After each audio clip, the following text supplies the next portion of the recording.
Bienvenidos octavo grado a una nueva clase de educación cívica. Esta semana estaremos hablando acerca de los conflictos, un tema probablemente muy conocido para todos nosotros y que en algún momento de nuestra vida lo hemos percibido. Vamos a definir primero qué es un conflicto. Se define al conflicto como el conjunto de dos o más situaciones que son excluyentes. Esto quiere decir que no pueden darse de manera simultánea. Por lo tanto, surge un conflicto y se produce un enfrentamiento, ya sea una pelea, una lucha o una discusión, donde una de las partes intervenientes intenta imponerse sobre la otra. Entonces, un conflicto es una discusión, es un enfrentamiento, es una lucha, es una pelea muchas veces entre dos o más personas en donde cualquiera de las dos partes intenta imponerse sobre la otra. Si definimos el término desde el punto de vista más simple, podemos decir que un conflicto es una situación en la que dos o más personas no están de acuerdo con el modo de actuar de un individuo o en un grupo. Para que esa situación exista, es necesario que exista un desacuerdo que no haya sido resuelto. Por ejemplo, si una pareja haya una de las partes desea ir a un lugar, por ejemplo, si la esposa desea ir a un lugar de vacaciones y la otra a un lugar diferente, ahí encontramos un desacuerdo. Si las personas que intervienen en un conflicto acceden a charlar y a resolver el problema en común acuerdo, entonces el conflicto no se produce. Pero si ocurre lo contrario y las personas que están dentro del conflicto no quieren charlar ni tienen las intenciones de resolver el problema, entonces, y no dan el brazo a torcer, como dicen, entonces ahí sí se da lo que sería el conflicto. Hay algunas etapas que debemos de mencionar que tiene cada conflicto. Número uno, tenemos la incompatibilidad entre las partes involucradas. Hay diferentes opiniones, hay diferentes percepciones, hay diferentes creencias, hay diferentes valores que muchas veces son opuestos entre las personas que están incluidas dentro de un conflicto. Las personas dentro de un conflicto no comparten ni son iguales este tipo de situaciones, es decir, no comparten la manera de pensar, no comparten los gustos, no comparten las creencias, es más, no comparten los mismos valores, entonces ahí no hay un acuerdo, no se logra un acuerdo, entonces surge lo que es el conflicto. La etapa número dos de un conflicto tenemos que se debe identificar el conflicto. La incompatibilidad que hablábamos anteriormente provoca muchas veces diferencias entre los miembros involucrados. Estas diferencias pueden ser emocionales y pueden ser de manera que nuestros pensamientos sean distintos a los del otro. Pero en ocasiones hay personas que suelen identificar rápidamente cuando existe un conflicto y tratan de frenarse. Otras no, y no lo identifican y parece que no lo perciben. Entonces es cuando el problema se acrecienta un poco más. Luego tenemos las intenciones, que esta es la forma de que va a actuar cada una de las partes que están incluidas en el conflicto. Muchas veces una persona actúa de manera correcta y piensa que se debe resolver el conflicto, que deben de hablar y trata de tranquilizarse. Pero si la otra parte no piensa de la misma manera, entonces el conflicto no va a resolverse. Y el resultado, que es la consecuencia del conflicto, que puede ser de manera positiva o de manera negativa. Si anteriormente la intención de los dos implicados en el conflicto fue platicar, comunicarse, charlar y darle solución al problema, entonces el resultado del conflicto va a ser positivo, va a ser satisfactorio. Pero si las intenciones aunque sea una de las partes, no es resolver el conflicto y no tiene la intención de hablar y resolver, entonces el conflicto, el resultado va a ser de manera negativa porque no va a beneficiar a los implicados. Bien, vamos a seguir hablando acerca de los conflictos y los tipos que existen. Existen dos para ser específicos y básicamente ya los conocemos, solo que los vamos a mencionar con otro nombre. Existen conflictos funcionales, también llamados constructivos. Hay conflictos que nos ayudan a crecer. A esos tipos de conflictos se le conocen como funcionales o constructivos. Surgen de la búsqueda de metas en común para manejar el bienestar de las personas involucradas. Se procura el beneficio de muchos individuos. La comunicación es abierta y clara. Cuando hay un conflicto funcional, todos los implicados dentro del conflicto tienen una comunicación abierta y clara, pueden ser honestos y pueden decirse la verdad.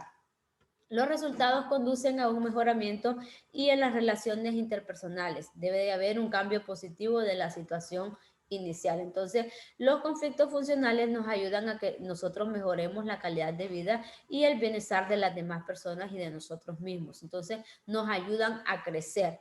Mientras tanto, por el otro lado, tenemos los conflictos disfuncionales, que son todo lo contrario a lo que acabamos de mencionar. Los conflictos disfuncionales también se les conoce como destructivos, es decir, que no nos ayudan a crecer y tampoco nos ayudan a ser mejores personas.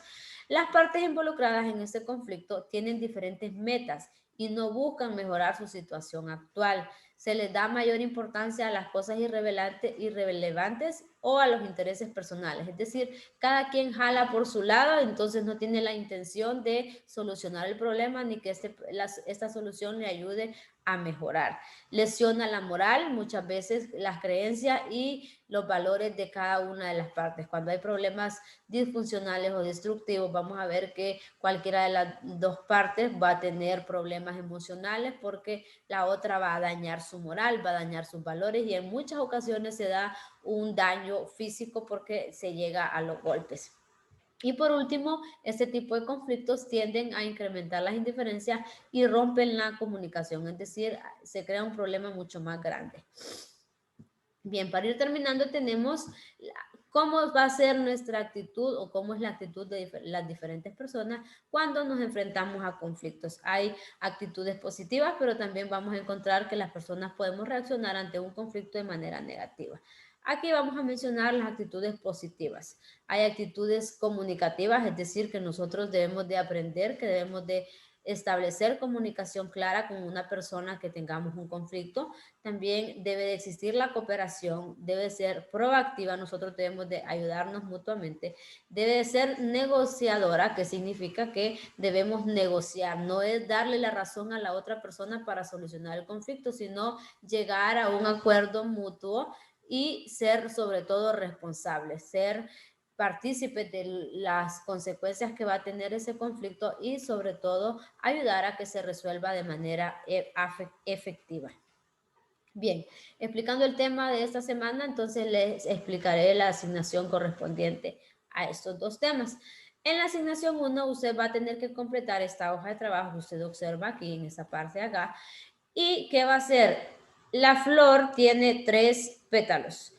Entonces, usted va a escribir en cada uno de estos pétalos que están señalados, por ejemplo, qué conflictos se pueden dar en el barrio o en el vecindario donde usted vive, en su colonia, donde usted vive, qué conflictos se pueden dar. Entonces, usted los va a escribir aquí. Luego va a escribir qué conflictos se pueden dar en una familia. No precisamente es en su familia, sino en una familia en general. Piense de manera general y piense en un conflicto que se puede dar, que ya mencionamos algunos de ellos anteriormente. Y por último, en el otro pétalo tenemos algunos conflictos que se pueden dar en el centro educativo, que probablemente sean muchos. Es el pétalo más grande que hay ahí, entonces usted puede escribir varios conflictos que se pueden dar, ya sea con maestros, ya sea con sus compañeros de trabajo, de escuela o compañeros de otras clases. Y en la parte de abajo tenemos que en las hojitas de la flor son 3 también, entonces usted va a contestar. ¿Ese conflicto es positivo o es negativo? O depende de, usted va a colorear cualquiera de las 3 opciones, porque hay algunos que son, algunos conflictos que pueden ser positivos, otros que son negativos. En el otro pétalo por aquí tenemos que dice, ese conflicto es evitable, es decir, que lo podemos evitar y se puede vivir sin conflicto, o los conflictos son inevitables, es decir, es imposible vivir sin conflictos. Entonces usted va a colorear la opción que usted mejor crea. Y por último tenemos el último pétalo que dice, ¿es útil, es necesario vivir con conflictos? O es inútil, es innecesario tener conflictos. Entonces usted va a escribir o va a colorear, perdón, la opción que mejor le parezca a usted. Y la asignación 2, usted debe completar esta hoja de trabajo acerca de la resolución de conflictos. Hay un estudio de casos en donde tiene que leer y luego tomar una decisión esperando que usted elija la alternativa correcta. Les leo El caso dice, en la clase se formaron grupos de trabajo y cada uno tenía que elegir a un representante. En el grupo 4 había 2 niños que querían ocupar el mismo cargo y cada uno empezó a dar sus razones. Al ver que no se ponían de acuerdo, se pusieron a discutir. Aquí ya empieza un conflicto. Entonces, usted va a elegir, tiene 3 opciones, usted va a elegir la mejor alternativa según su opinión y luego va a escribir por qué escogió esa alternativa. Y en el número 2 va a leer las siguientes afirmaciones y va a identificar si es verdadera o si es falsa y va a contestar dentro del paréntesis que aparece al final de cada oración. Espero les haya quedado claro la asignación de esta semana. Espero que el día jueves se puedan conectar en la clase virtual que es de 9 a 10 a.m. y también les recuerdo que el día viernes debe entregar las asignaciones ya sea mediante la plataforma de Google Classroom o por WhatsApp antes de las 5 de la tarde. Si durante la semana usted tiene alguna duda, alguna consulta con lo que se refiere a la tarea y al tema de esta semana, usted puede escribirme a mi número personal de WhatsApp y gustosamente le estaremos atendiendo. Deseo que el divino creador derrame abundantes bendiciones sobre su vida. Muchas gracias.